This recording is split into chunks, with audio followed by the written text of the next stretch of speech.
আজকে আপনাদের সাথে শেয়ার করব কোন মেহেদি বানানো। বাজারের কেনা মেহেদির মতোই আমি আজকে কোন মেহেদি বানাবো খুবই সহজভাবে ঘরোয়া উপকরণ দিয়ে।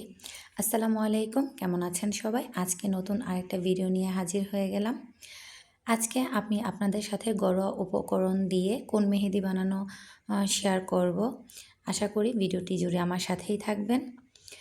চুলাতে একটা পাতিলে পানি বসিয়ে দিয়েছি। এটা পরিমাণ মতো দিয়েছি।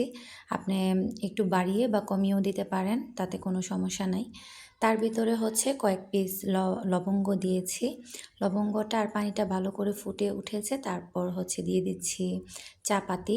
চা পাতি দিচ্ছি হচ্ছে ২ চামচ, দিয়ে এটাকে ভালো করে জাল করে নেব। ৫ থেকে ৬ মিনিটের মতো জাল করে নিচ্ছি। এখন একটা ছাঁকনি দিয়ে লিকারের পানিটাকে ছেঁকে নিব। আর বাজারের কেনা মেহেদির চেয়ে এভাবে ঘরোয়া উপকরণ দিয়ে কেমিক্যাল মুক্ত কোন মেহেদি বানিয়ে ব্যবহার করাটাই ভালো। আর আমরা যখন বাজার থেকে কিনে মেহেদি ব্যবহার করি, ওটাতে কিন্তু অনেক সমস্যা থাকে। যাদের অ্যালার্জির সমস্যা থাকে তাদের কিন্তু আরও বেশি সমস্যা হয়। আমি এখানে লিজান একটা প্যাক নিয়েছি। আপনারা চাইলে যে কোনো মেহেদি প্যাক নিতে পারেন।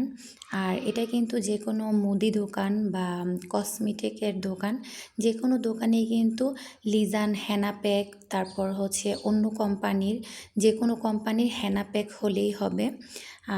আমি হচ্ছে লিজান হেনা প্যাক নিয়েছি, আপনারা যে কোনো হেনা প্যাক নিতে পারেন। হেনা প্যাকের সাথে আমি হচ্ছে ২ চামচ চিনি দিয়েছি, আর সাথে একটা লেবুর অর্ধেকটা লেবু আমি পুরোটাই চিপে রসটা দিয়ে দিয়েছি। এখন লেবুর রস আর হচ্ছে চিনি আর হেনা প্যাক তিনোটা মিশ্রণ একসাথে ভালো করে মিক্স করব। তারপর হচ্ছে আমি লিকারের পানিটা দিয়ে একটু একটু করে মিক্স করব। এখন লিকারের পানিটা অল্প অল্প করে দিয়ে তারপর হচ্ছে আমি মেহেদিটা বানাবো। একসাথে বেশি লিকারের পানি দেওয়া যাবে না, কারণ একসাথে যদি আমরা বেশি পানি দিই তাহলে কিন্তু এটা দলা দলা হয়ে যাবে। তাই প্যাকটা স্মুথ রাখার জন্য অল্প অল্প করে লিকারের পানিটা দিয়ে আমি প্যাকটাকে পুরোপুরি রেডি করে নেব। আমি কিন্তু অল্প পরিমাণের করে দিচ্ছি। দেখা যায় যদি আমি বেশি দিয়ে দিই তাহলে কিন্তু অনেক পাতলাও হয়ে যেতে পারে। তার জন্য অল্প করে দিয়ে তারপর প্যাকটা রেডি করে নিচ্ছি। এখন দিয়ে দিচ্ছি নারকেল তেল। আপনারা চাইলে যে কোনো নারকেল তেল ব্যবহার করতে পারেন। আমার বাসায় এই নারকেল তেলটা ছিল, তার জন্য আমি বেলি ফুলের এই নারকেল তেলটাই দিয়েছি। আপনারা চাইলে প্যারাশুটও দিতে পারেন। ২ চামচ দিয়েছি নারকেল তেল দিয়ে ভালো করে মিক্স করে নিয়েছি। এখন আমি এটা ৪-৫ ঘন্টার জন্য রেখে দিব। সারা রাত্রের জন্য রাখতে পারলে বেশি ভালো হয়। আমি যেহেতু এটা সকালে বানিয়েছি, তাই আমি এটা ৪-৫ ঘন্টাই রাখবো। আপনারা চেষ্টা করবেন সারা রাত্র রেখে দেওয়ার জন্য। এভাবে একটা পলি দিয়ে ভালো করে পেঁচিয়ে, যাতে এটার ভিতরে কোনো বাতাস ঢুকতে না পারে, সেভাবে পেঁচিয়ে আমি ৫ ঘন্টার মতো রেখে দিয়েছিলাম। তো এখন হচ্ছে ৫ ঘন্টা পরে, আর এটা দেখেন কতটা স্মুথ হয়েছে।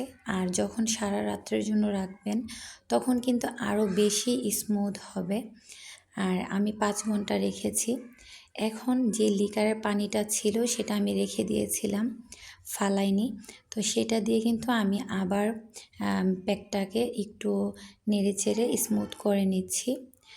আর এখন কিন্তু আমার একটা কোন মেহেদি ইজিভাবে যে হাতে বসবে যেভাবে, সেরকম তরলভাবেই কিন্তু বানাতে হবে। এখন আমি মেহেদির জন্য কোন বানাবো। যেহেতু আমি কোন মেহেদি বানাবো, তো কোন বানানোর জন্য আমি একটা পলি নিয়েছি। এটা হচ্ছে এক ধরনের ভারী পলি। আমরা যে জামা কাপড় কিনি বা বাচ্চাদের ড্রেস কিনি তখন কিন্তু এই পলিগুলার ভিতরে ভরা থাকে। তো আমি একটা সাদা পলি নিয়েছি। আর এই পলিগুলা যদি আপনাদের কাছে না থাকে তাহলে আপনারা চাইলে চাউলের প্যাকেট, আটার প্যাকেট, এগুলো একটু ভারী থাকে, চিপসের প্যাকেট, যে কোনো এরকম একটু ভারী জাতীয় প্যাকেট দিয়ে কিন্তু আপনারা কোন বানাতে পারেন। আর সবার কাছে কিন্তু সব সময় দেখা যায় সাদা পলি বা র্যাপিং পেপার এইসব থাকে না। তো দেখা যায় আটার প্যাকেট, তারপর চিপসের প্যাকেট, এগুলো কিন্তু সবার বাসায় থাকে। আমার কাছে আমার ছেলের একটা ড্রেসের এই পলি ব্যাগটা ছিল, তো আমি এটা রেখে দিয়েছিলাম। তো সেটা দিয়ে আমি এখন কোন বানিয়ে নিচ্ছি। খুবই ইজিভাবে আপনারা যদি লক্ষ্য করেন তাহলে কিন্তু বুঝতে পারবেন আমি যেভাবে কোনটা বানিয়েছি। এখন এক সাইড থেকে মুড়ে তারপর হচ্ছে এখন কস্টিপ দিয়ে ভালো করে এটা পেঁচিয়ে নিব যাতে মেহেদিটা বের না হয়। আর সামনের জায়গাটা কিন্তু একটু চিকন রাখার চেষ্টা করবেন। এখন আমি হচ্ছে চারোপাশে কস্টিপ দিয়ে আস্তে আস্তে সুন্দর করে পেঁচিয়ে নিব, কারণ যদি কোনো সাইডে একটু থাকে তাহলে কিন্তু মেহেদি বের হওয়ার সম্ভাবনা থাকে। তা আমি একটু বেশি করে পেঁচিয়ে নিচ্ছি, একটু কম পেঁচালেও কিন্তু হয়, কোনো সমস্যা হয় না। এটা যখন আমরা পেঁচিয়ে মুড়াই তখন কিন্তু এভাবে এটা চারোপাশ বন্ধ হয়ে যায়।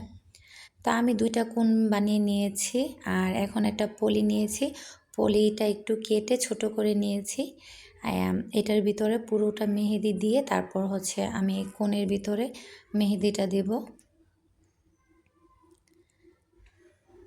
আর আপনারা চাইলেই কিন্তু এভাবে কিন্তু কোণ মেহেদি বানিয়ে নিতে পারেন। আর একটা ৪০ টাকা দিয়ে প্যাক কিনেছি। আমার কিন্তু এখানে প্রায় ৩টা ৪টা কোণ মেহেদি হবে। আমার এই ২টা কোণ মেহেদি ভরার পরেও কিন্তু আমার অনেকগুলা মেহেদি ছিল। তো আপনারা চাইলেই কিন্তু ৪০ টাকার একটা প্যাক এনে ৪০ টাকা ৩০ টাকা খরচ করলেই কিন্তু এরকম ৩-৪টা কোণ মেহেদি বানাতে পারেন। আমি পলিটা দিয়ে কোণের ভিতরে মেহেদিগুলা দিয়ে নিচ্ছি। এভাবে ঢুকালে কি হয় দেখা যায় ইজিভাবে আমি কোণ মেহেদির ভিতরে মেহেদিটা ভরতে পারি। আর আপনারা চাইলেই কিন্তু কেমিক্যাল মুক্ত কোনো কেমিক্যাল ছাড়া ঘরোয়া উপকরণ দিয়ে এভাবে কোণ মেহেদি বানিয়ে ব্যবহার করতে পারেন। আর এখন আমি ভালো করে পেঁচিয়ে মুড়ে দিচ্ছি, তারপর হচ্ছে কস্টিপটা ভালো করে আটকিয়ে নিচ্ছি যাতে মেহেদিটা বের না হয়। আর আপনারা কিন্তু লক্ষ্য করলেই বুঝতে পারবেন যে আমি যেভাবে মুড়িয়ে পেঁচিয়ে দিয়েছি।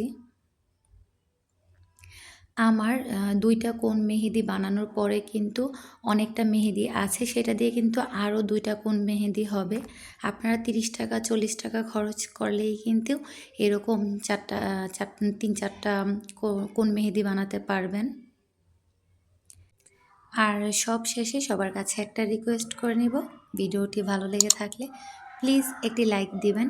আর এরকম আরও নতুন নতুন ভিডিও পেতে চ্যানেলটিকে অবশ্যই সাবস্ক্রাইব করে আমার পাশে থেকে যাবেন।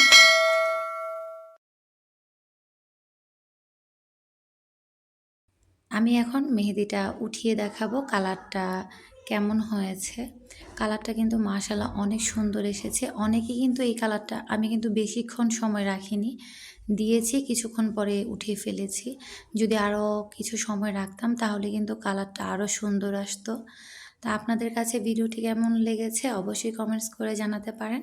আজকে এখানেই বিদায় নেব। সবাই সুস্থ থাকবেন, ভালো থাকবেন। আল্লাহ হাফেজ। আসসালামু আলাইকুম।